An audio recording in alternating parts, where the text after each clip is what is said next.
Inside the Birds is back. What's up, everybody? It is Geoff Mosher alongside Adam Caplan. And for the first time, it seems like an eternity.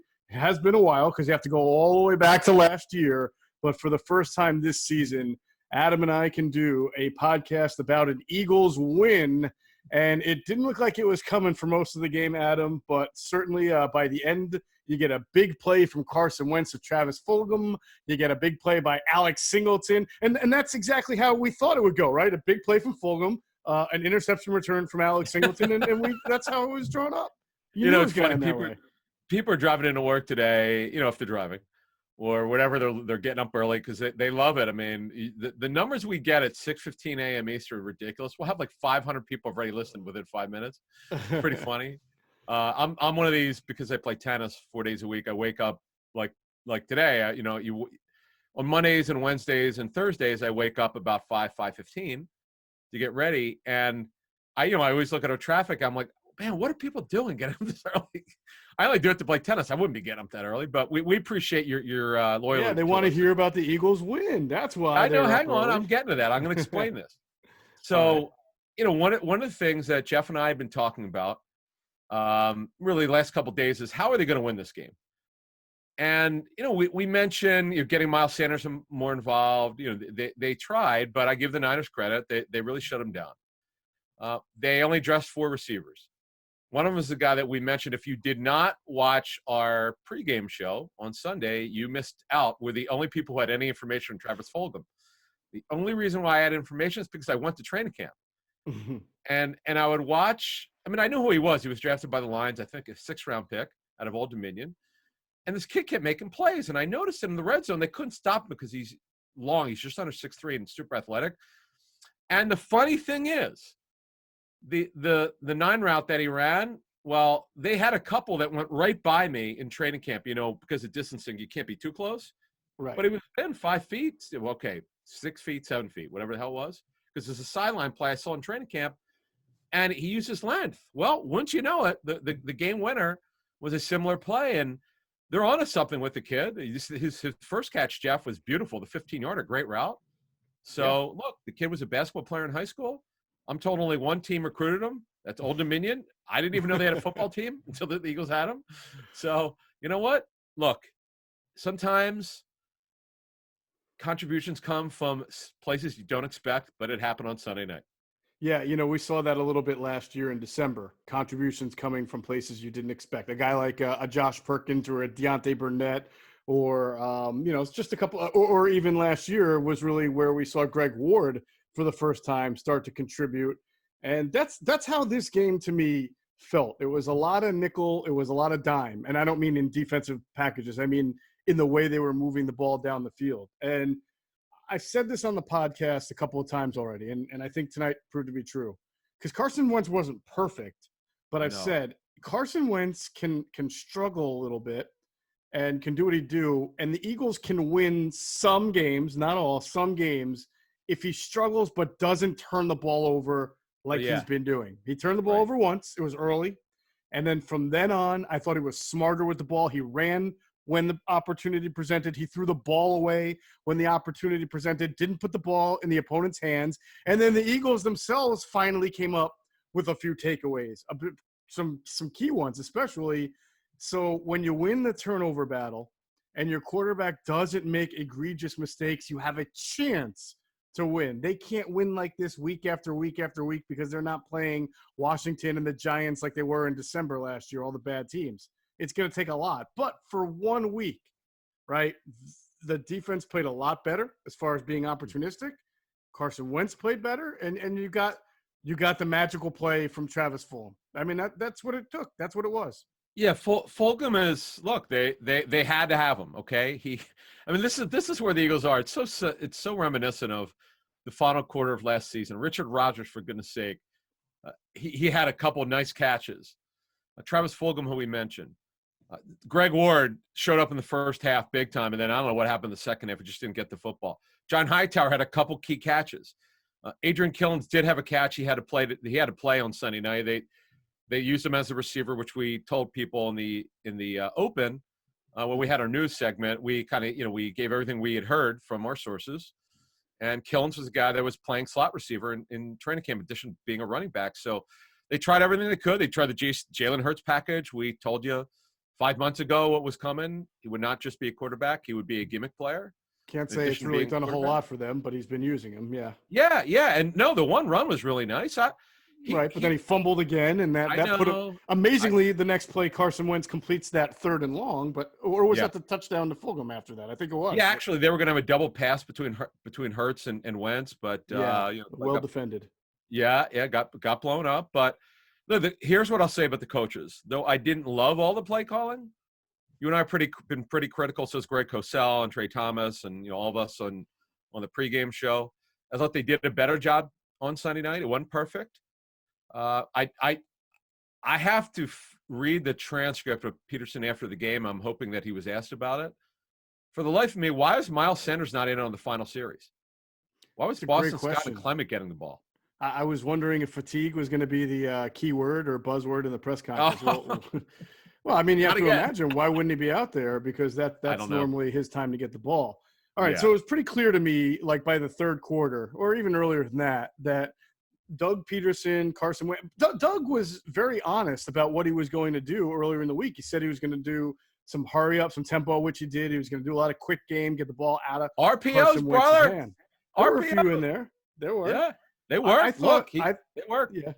I thought the interesting thing was that, we had talked in our pregame show with Trey Thomas and Greg Cosell about the time that Winston Justice had to start left tackle prime time, and the failures of Andy Reid to do anything to stop the bleeding, put a guy to help him.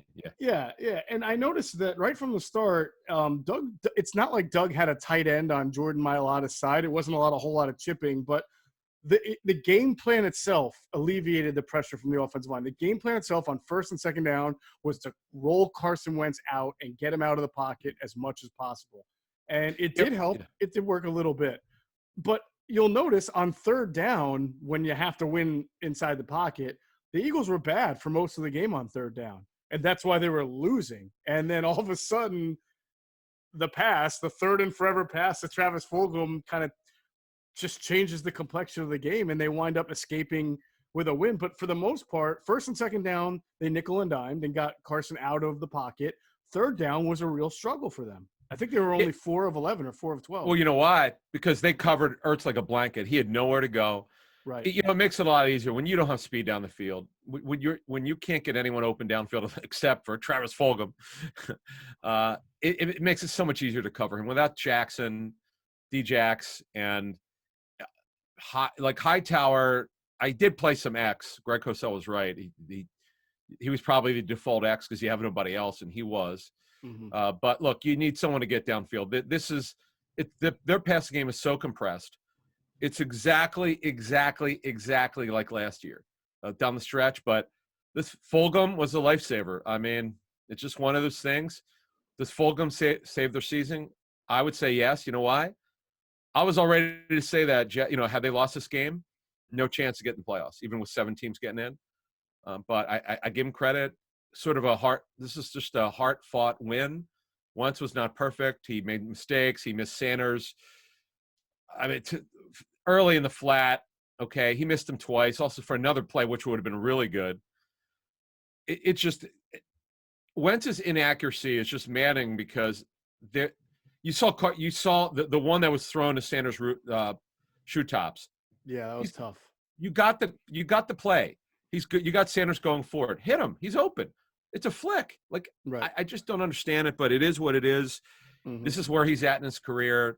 But they found a way. He made some plays. It's really interesting. He's running a lot more, which tells you he's healthy. I think he had to.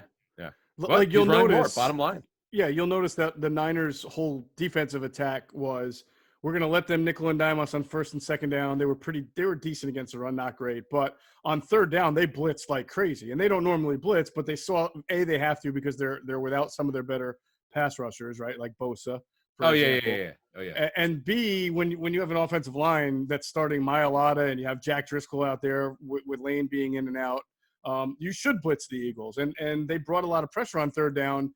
And that's where Carson himself, I thought Adam made smarter decisions. He didn't try to do something great. He ran and he tucked the ball and he slid a few times.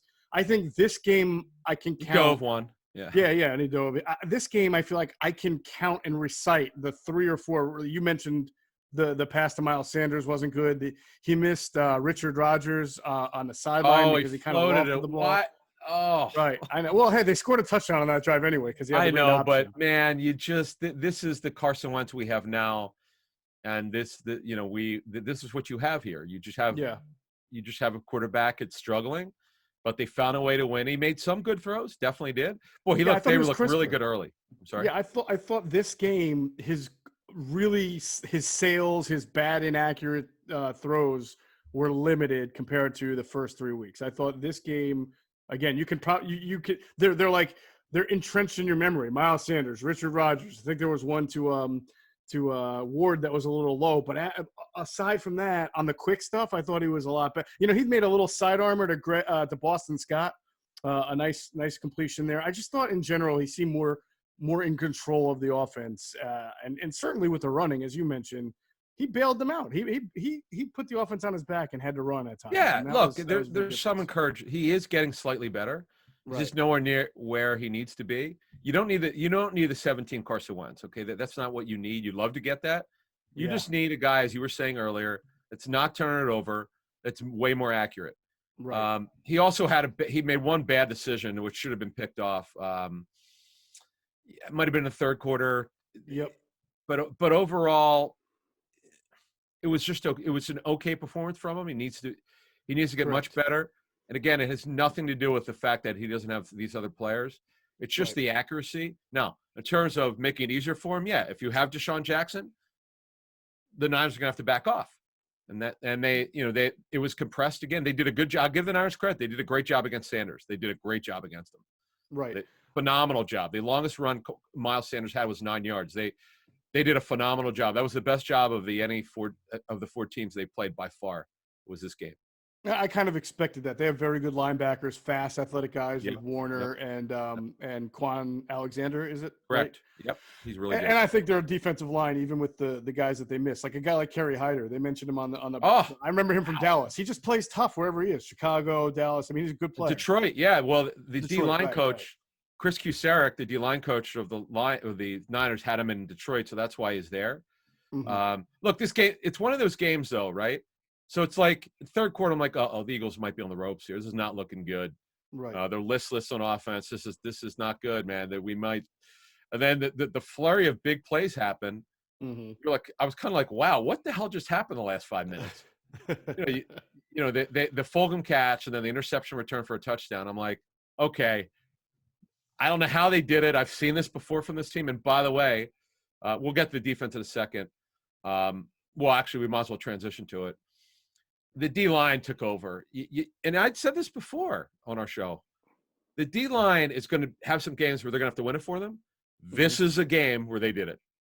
Absolutely. I don't want to get too far ahead down the road. It's one game, but I want to read you something that I wrote for my observations piece on InsideTheBirds.com after the game and see if you agree with this. I wrote a nickel and dime kind of strategy, matriculating the ball down the field can work if your offense doesn't turn the ball over and if you can convert better on third down and if your defense can keep the other team from getting into a shootout. But what I would ask is, can that work against the Steelers or the Ravens as opposed to a Niners team that, in fairness, was without several of their best offensive players? I think that's what the question that has to be answered. Yes. They would have way more trouble. Slay, by the way, he gets hurt he limps off. Mm-hmm. I don't know. Technically, he wasn't on their injury report because he came back after a couple plays. He might have been a shin. It was hard to see exactly. It was leg, shin, whatever the heck it was. And as we've been saying now for like a couple months, if they keep losing outside corners, I don't know what they're going to do. I mean, right. Herm Edwards unfortunately retired, so you can't bring all number 46 back. So I don't know what they can do, but yeah, as you said on our pregame, they might have to put Strap in 34, Crevan LeBlanc. And here's a funny story. Mm-hmm. So I see 21 outside. I'm like, wait a minute. I was told Mills is going to start on the outside.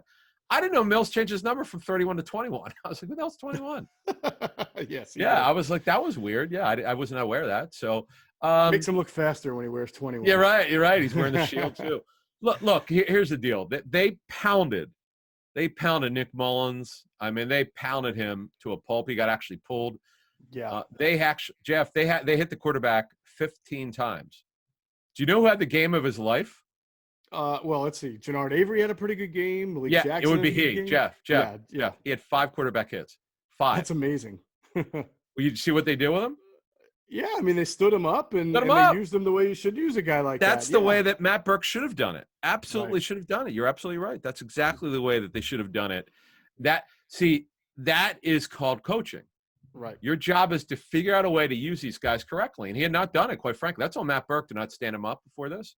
Mm-hmm. Stand him up, move him. Put him in a position where it's not like they didn't try some stuff with him, but what you saw on Sunday night is the quintessential way to use 58 wearing Trent Cole's number. And look, he is 6'1" barely. You and I saw him in the locker room last year. Now he's stocky, but he's too small to play with his hand down. And now you use his speed standing up with that D-line, and Josh Sweat had a huge play. You know, Josh Sweat's not going to get it done every game or, every other play.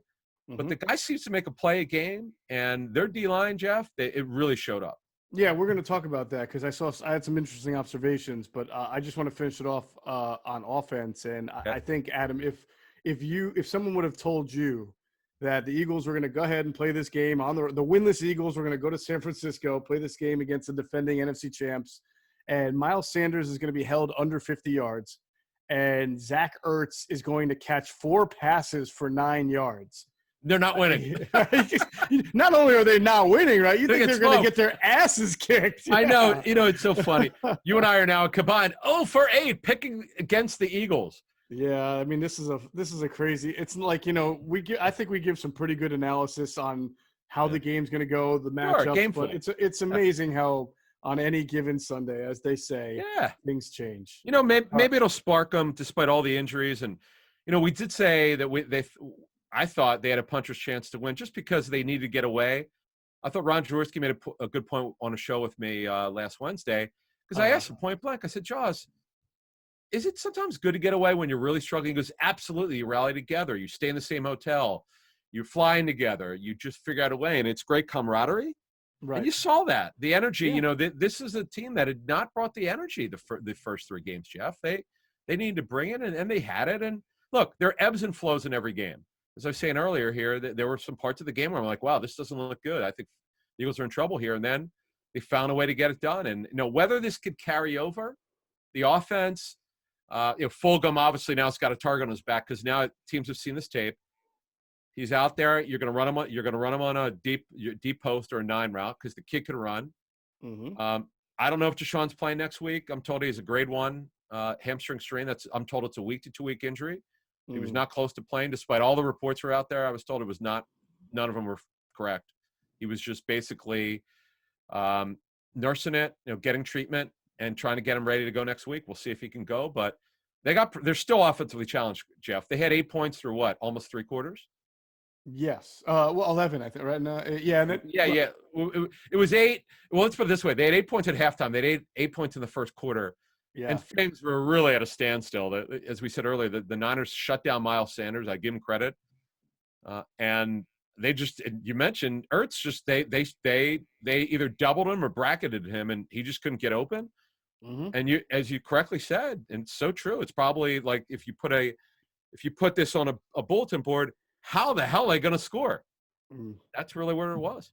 Real quick, what do you think before we move away from offense? Just with Fulgham, being able to make that kind of catch, being reliable, being counted on. He does have some time, right? He played 3 games, I think, in the NFL last year, or he appeared in 3 games for the I don't remember. Correct. I don't remember who it was, but he was with Detroit. Right. My Lions source said he kind of needed to mature a little bit. Okay. Good kid. Spoke well. My source spoke well of him and just said that he just basically had to, grow up a little bit and sort of understand the commitment and the challenge of playing in the National Football League, because he was a kid that was a pretty good athlete in high school, basketball player, and only one college program. Old Dominion, my God, they were known when I was growing up, Geoff, as not only a basketball school but a women's basketball team. Right, I remember that. Yeah, and they're like, I every now and then I'm like surprised that a school, certain colleges produce NFL players because you're like, wow, they have a football program? I didn't know that. Yeah, So, there you go. Here's the question. Mm-hmm. Okay, so we don't know about Deshaun now. Okay, it's only Monday, so we're not going to know for 3 or 4 days whether it's going to be available. Right. We don't know when Alshon Jeffrey is going to be available. He didn't practice last Thursday. Did work on Friday some. Mm-hmm. We don't know when he's going to be ready. So right. you might have the same crew out there, Geoff. You really might. And obviously the stakes change. You play different teams. Pittsburgh's up next. I think we have to figure out what's going to happen with them, correct? Because their game was postponed against it'll be it's in like 3 weeks, but in terms of making a Tennessee game up. Right. But it's funny, Mike Tomlin was not happy last week when the game got canceled because you're 3-0, you've got this positive momentum, right, and then your game gets postponed. I mean, it's not anyone's fault. I think he was a little bit frustrated. Sure. And it just sucks. I mean, it's terrible. But the only thing for them is Deontay Johnson had a concussion. He had also had a toe injury, so this will help him get healthy. The only thing positive about it with this unscheduled bye that got forced on him is that you can get your team healthier. No doubt about it. All right, let's get into the defensive side of the football. But before we do that, week 4 of football is now in the books. Time to review the tape. Get ready for week 5. There's no better place to get in on all of the action than with DraftKings Sportsbook, America's top-rated sportsbook app. To add to the excitement of week 5, DraftKings Sportsbook is bringing back their can't-miss offer. If you haven't tried DraftKings Sportsbook yet, head to the App Store now because you don't want to miss this. DraftKings Sportsbook is giving all new users the chance to receive a sign-up bonus up to $1,000. On top of that great sign-up offer, DraftKings offers great odds boost every Sunday to help you make it rain. So don't worry if football isn't for you because DraftKings is also giving you basketball fans a 200% profit boost on any basketball market once you sign up. DraftKings is safe, reliable, and secure, making it easy for you to deposit and withdraw your money at your convenience. So download the top-rated DraftKings Sportsbook app now and use promo code ITB when you sign up and get up to $1,000. That's code ITB to get a sign-up bonus of up to $1,000 for a limited time only at DraftKings Sportsbook. Got to be 21 or older. Pennsylvania only in partnership with Meadows Racetrack and Casino. Bonus comprised of a first deposit bonus and a first bet match, each up to $500. The deposit bonus requires 25 times play through. Restrictions apply. See DraftKings.com/sportsbook for details. Gambling problem? Call 1-800-GAMBLER. Okay.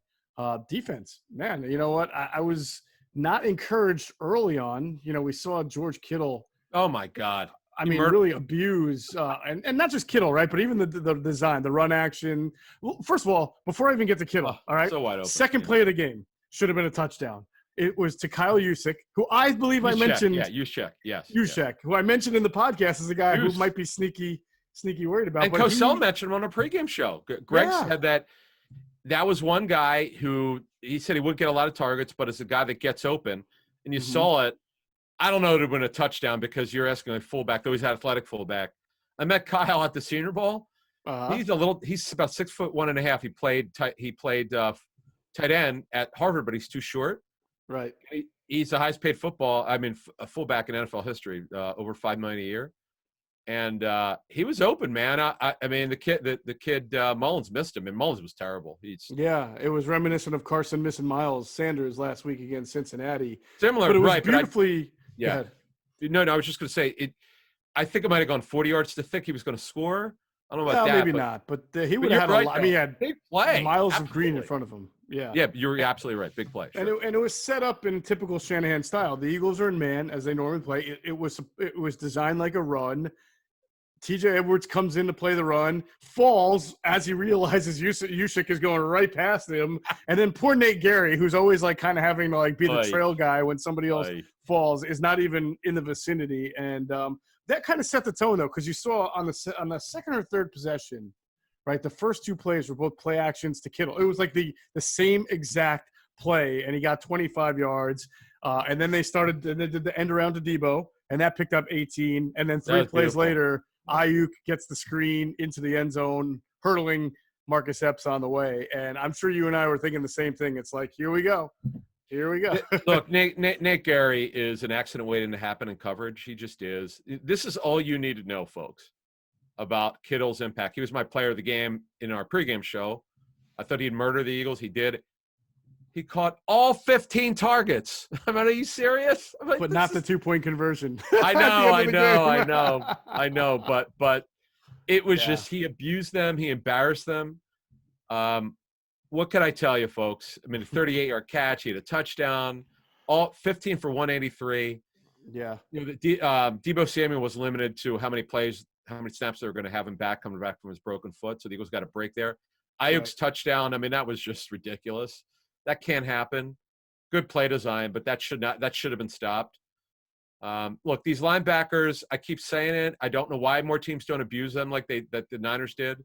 Mm-hmm. This was, to me, this ought to break the dam. If I'm Randy Fichtner, who's the OC of the Steelers, I'm getting James Conner open all day. I'm using Eric Ebron.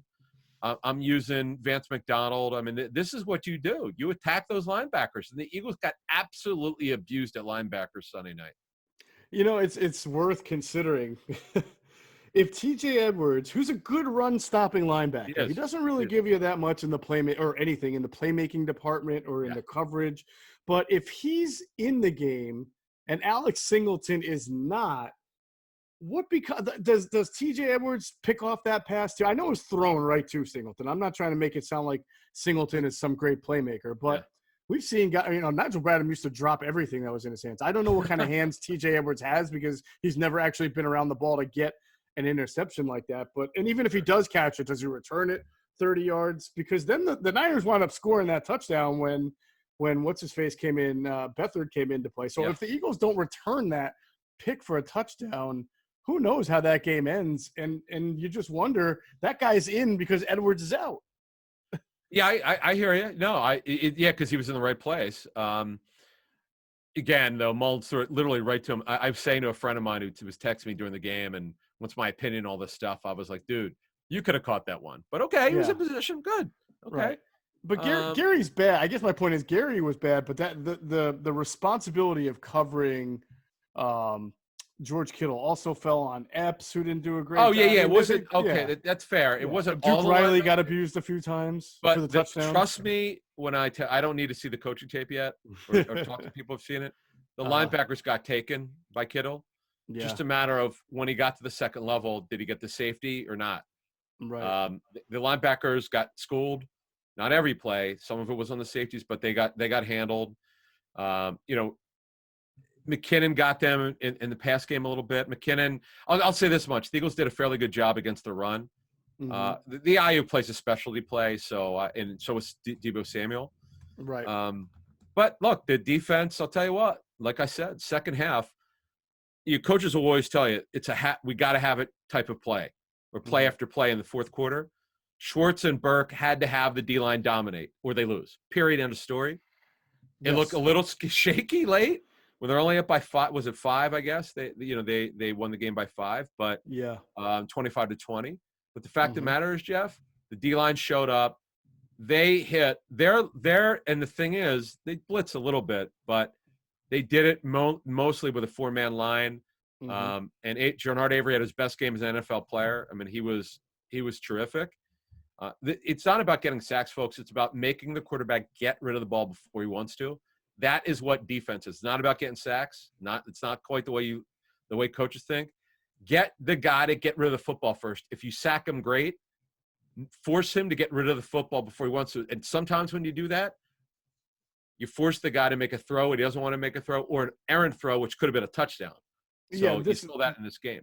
I've been trying to make that point for the last week or two when people debate the merits of blitzing versus not blitzing, and it is a fair argument that I've heard sometimes that the Eagles just don't have a Troy Polamalu in the secondary, right? They don't have a Luke Kuechly like linebacker. They don't have guys who have great noses to get to the ball on a blitz. But it's not always about sacking, as you're saying. It's about making the quarterback uncomfortable. Jim called a blitz. Cravon LeBlanc blitz from the blind side of the corner. Yes. he got the sack. You know, it was kind of a red carpet right to the quarterback, and he forced the fumble. Now, even if he doesn't force the fumble there, he already had the guy moved off his spot and probably about to make an errant throw.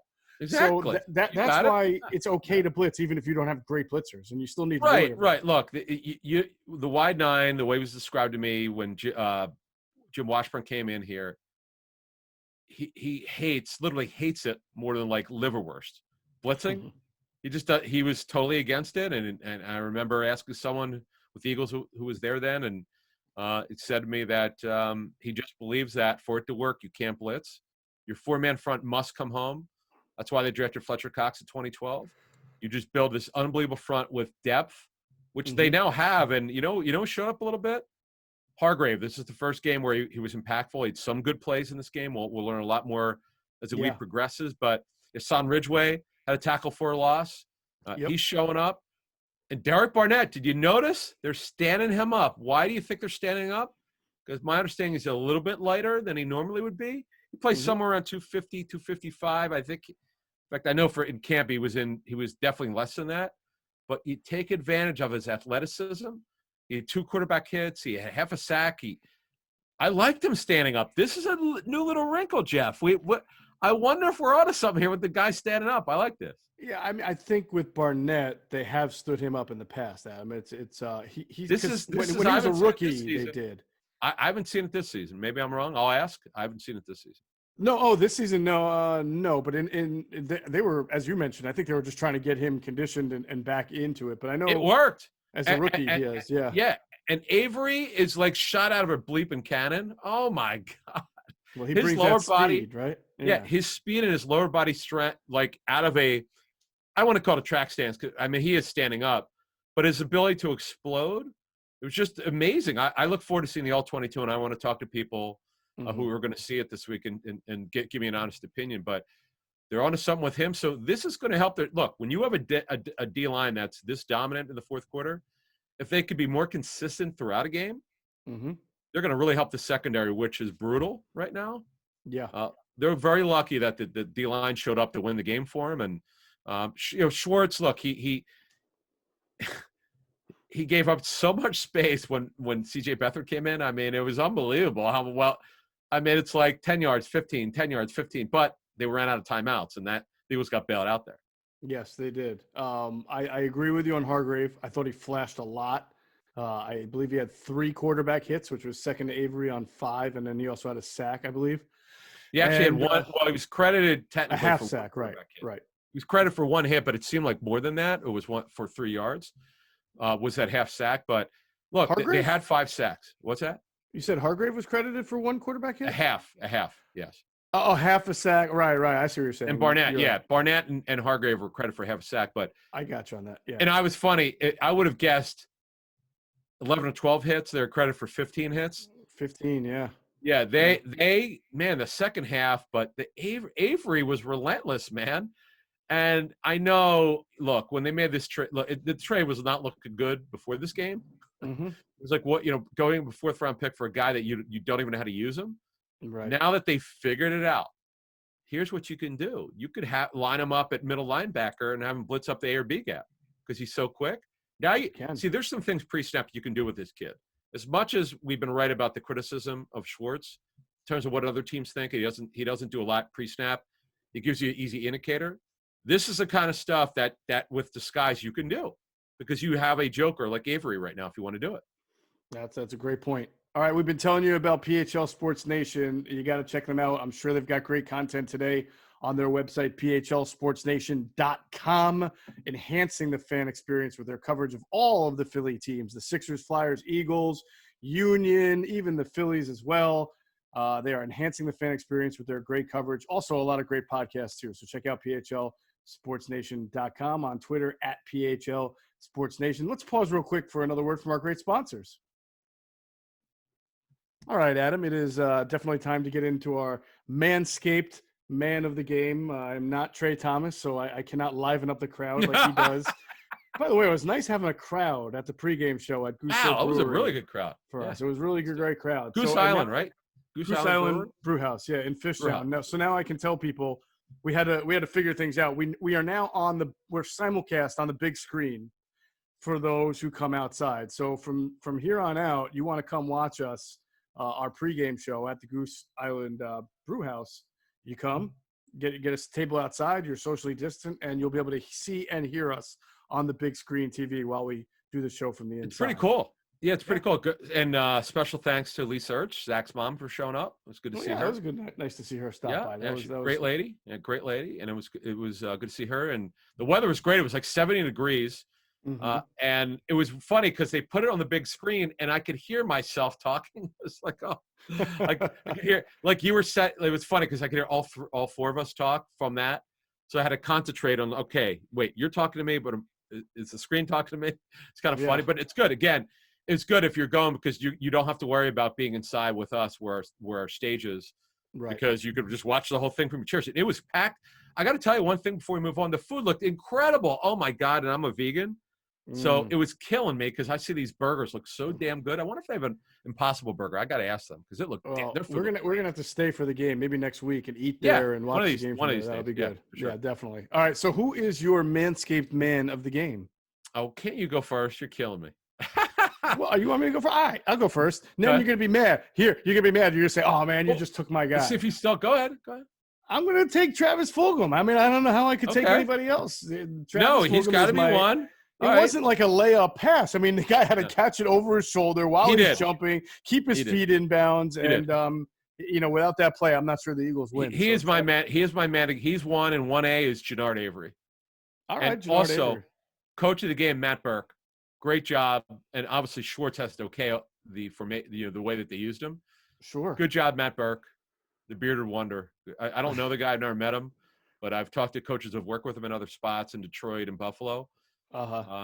He's new to this. He's never coached D-line before, and I know he called other coaches just to gather information and so forth. He's a talented coach. This is a challenge for him, but now that they've got everyone there, and you knock on wood because they're healthy now on the D-line, other than Vinny Curry, obviously, this D-line is going to be something else. I'm just telling you, if they're all healthy, they'll get Vinny back. They'll get this rotation even better. Mm-hmm. Now they figured out how to use Avery, knock on wood. This thing's going to be fun, folks. It's just going to the corner position is an absolute nightmare opposite Slay. They have what they have. It's the D-line's going to have to play out of their minds like they did on Sunday night.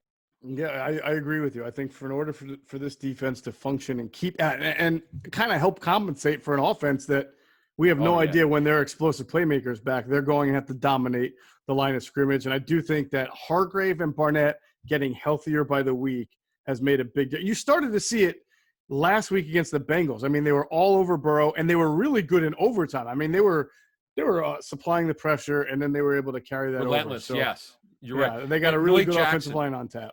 Go ahead. Yes. Malik Jackson also showed up. He showed up all season. He's done a good job. So. Yeah, he's healthy. He's so fast and athletic. Graham had a big play late in the game. Obviously, that was a huge play. And look, they're Josh Sweaters. We've already talked about.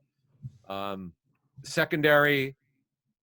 Wallace did play on Sunday night. It was good to see him get in there. Marcus Epps.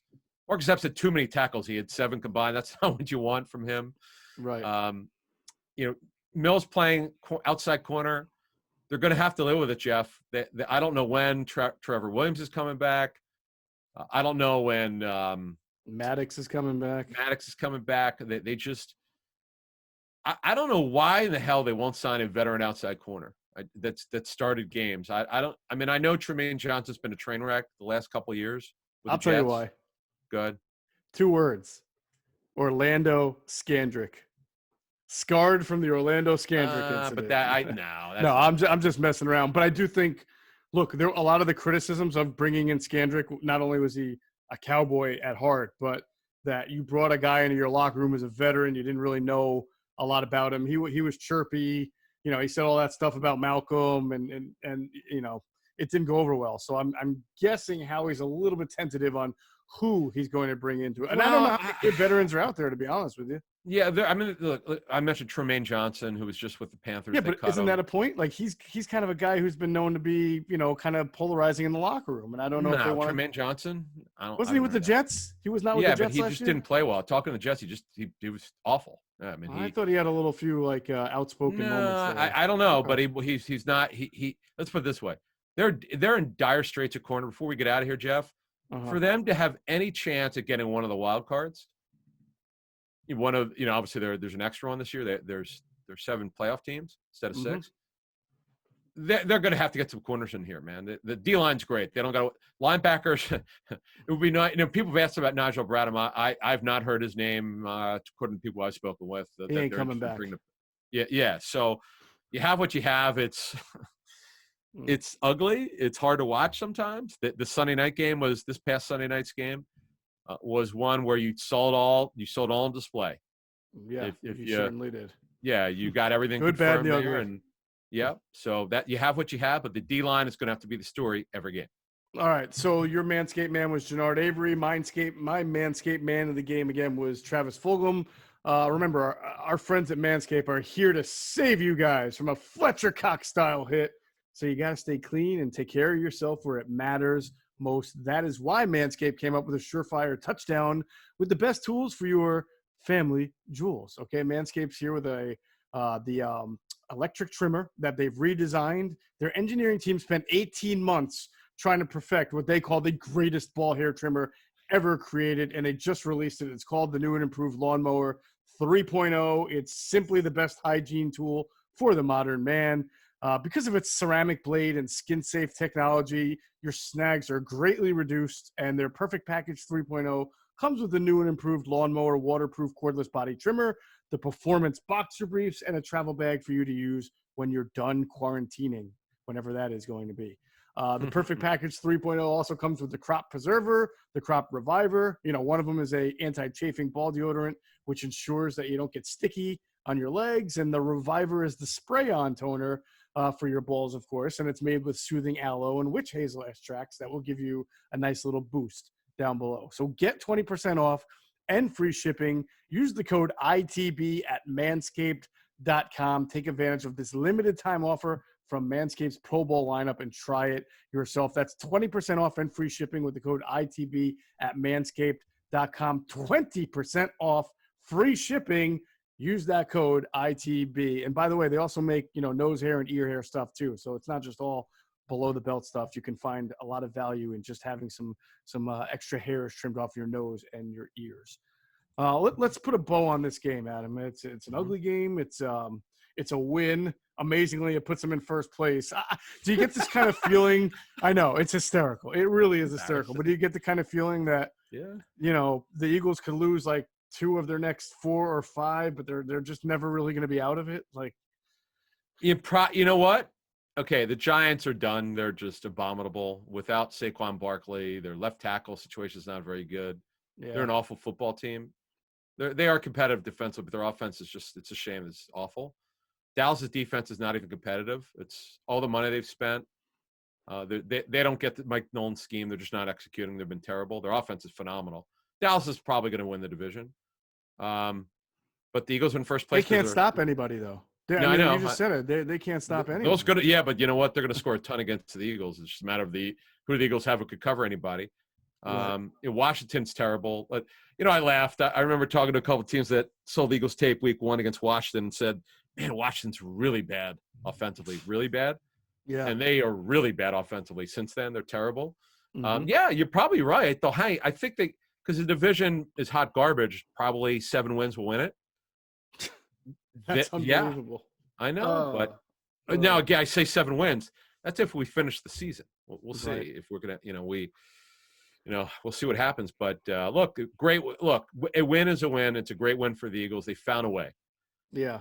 National By the way, way. We have to keep our eyes out a little bit for Lane Johnson, man. He really gutted it out. I know the ankle is not 100%. He's trying to gut it out. He was in and out.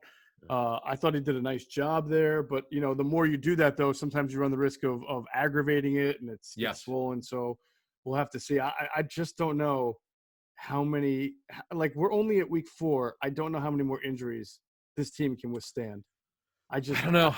I mean, their depth. I mean, Pryor starting at guard. Herbig, Driscoll got in there.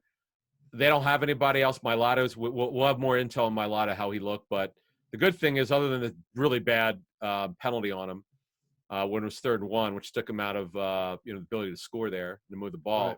Didn't hear his name a lot, which is actually a good thing.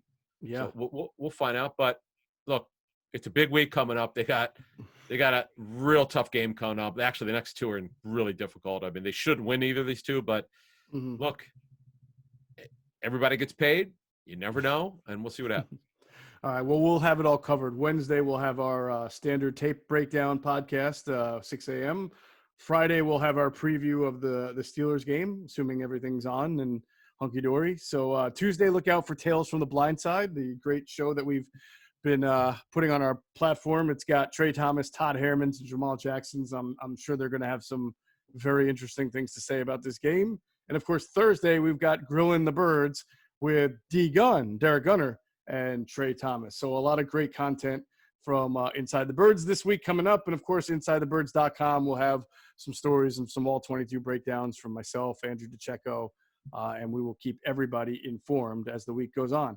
That will do it for Inside the Birds, the leading podcast in Eagles intel. Thanks to our producer, Hunter Brody. Check him out on YouTube. Sports Talk with Broads is the name. And check out his work on Twitter at Broads81. And as always, we thank you for flying with us inside the bird.